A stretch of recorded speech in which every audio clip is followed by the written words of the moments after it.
Hello, guys, and welcome to this week's podcast. Today, we're going to talk about Spotify's marketing strategy and elaborate a bit more on Spotify's marketing campaigns. So, about Spotify, they have over 150 million active subscribers and they have the highest market share on the music industry, streaming music industry, above 32%. So, more about the brand. The idea behind launching Spotify was to deal with music piracy as it caused major problems on the music industry. Daniel Ek, the founder, with his co-founder, converted this problem into an opportunity and they launched Spotify in 2006.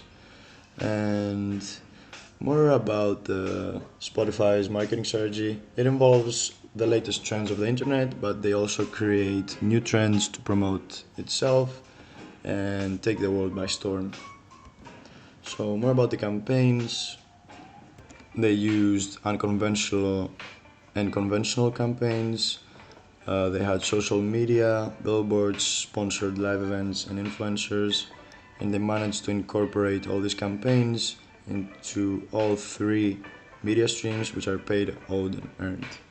So social media was kind of all three because it combined influencers, content on social media, and content around features from their own software.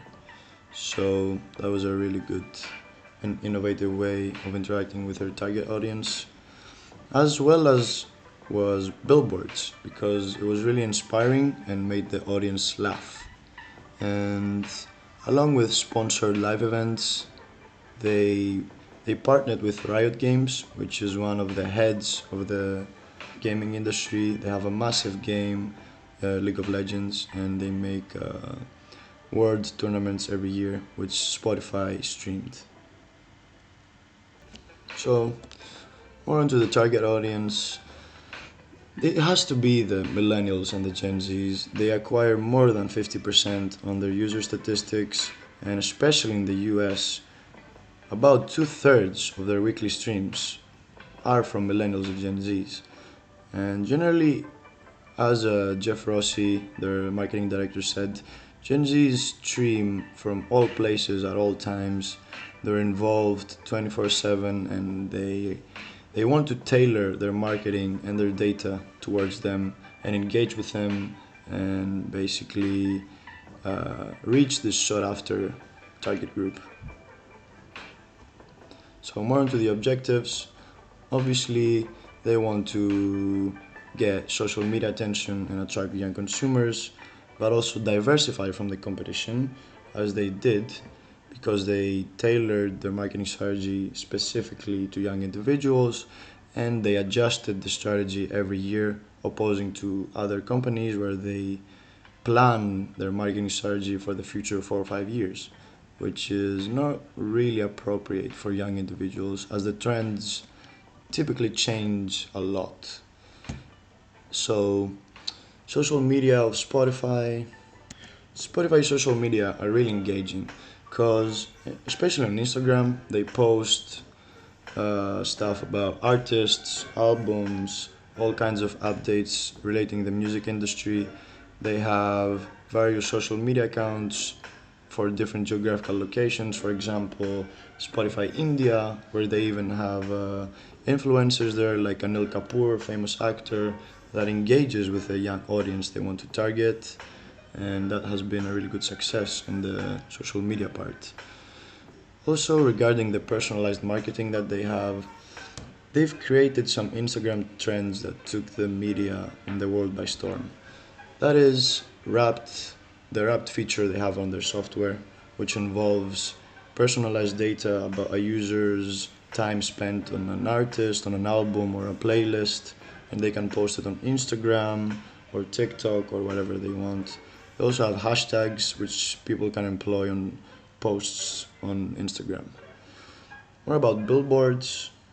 They made the campaign around them for inspiring quotes, for example, like 2018 goals, where they have inspiring quotes, or they engage with the audience and make them laugh with Spotify memes, which is a really good marketing technique that a lot of marketeers use, but Spotify, I think, nailed it.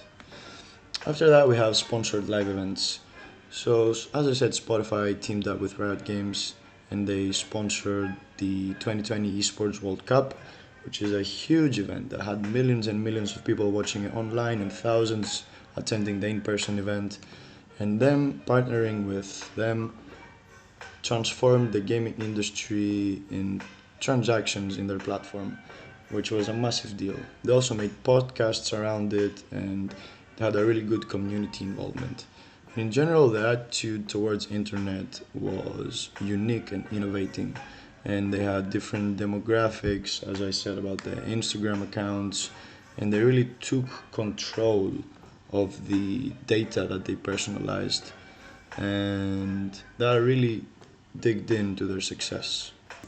So in general, they had really effective marketing strategy, and that is due because they based their marketing strategy on the theory of uses and gratifications, which are a really solid plan on making community involvement and interactions, converting them into users and transactions.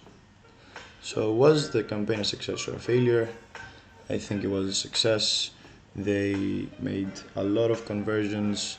They they communicated very well with our audience, and they made it very clear that they want to be everywhere. So, more into that, some recommendations. I think the gaming industry is a gold mine, and I think Spotify has to focus on them. Maybe make sponsored events for other popular games with rich audiences like CS:GO and Call of Duty, or extend their audio streaming partnerships with other gaming giants like Xbox and PlayStations, and make podcasts, content, even live streams, make specific playlists for them, promote them on Instagram or Twitter, or they have a lot of options and content and marketing strategies to involve around them. So I think it is a solid option involving the gaming industry. So yeah, that's about it for this podcast. Thank you very much for listening and have a great day.